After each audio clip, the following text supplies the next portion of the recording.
সুপ্রিয় দর্শক, বর্তমান বাংলাদেশের অন্তর্বর্তীকালীন সরকারের একজন উপদেষ্টা হলেন আসিফ নজরুল। কিন্তু আপনারা কি জানেন আসিফ নজরুলের আসল পরিচয় কি? বিস্তারিত জানতে ভিডিওটি না টেনে শেষ পর্যন্ত দেখতে থাকুন।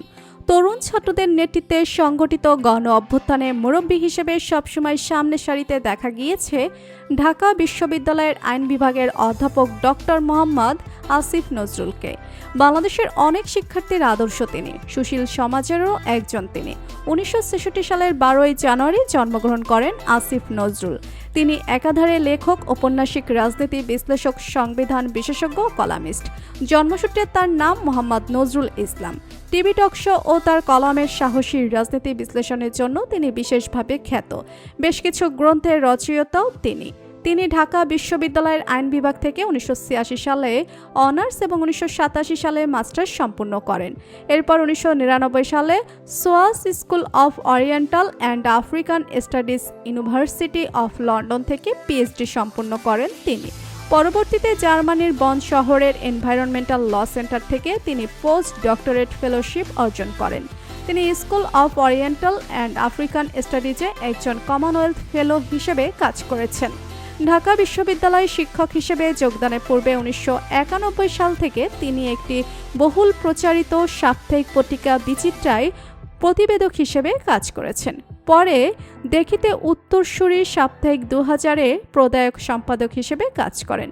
তিনি কিছু সময় বাংলাদেশ সরকারের একজন সরকারি কর্মকর্তা, ম্যাজিস্ট্রেট হিসেবে দায়িত্ব পালন করেছেন।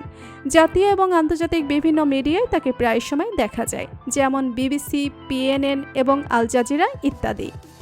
ইউএনডিপি, এডিবি সহ মানবাধিকার সংস্থা, আইনের শাসন, পরিবেশগত সমস্যা ইত্যাদি ভিত্তিক বিভিন্ন ধরনের আন্তর্জাতিক সংস্থার সাথে তার কনসালটেন্ট হিসেবে কাজ করার অনেক অভিজ্ঞতা রয়েছে।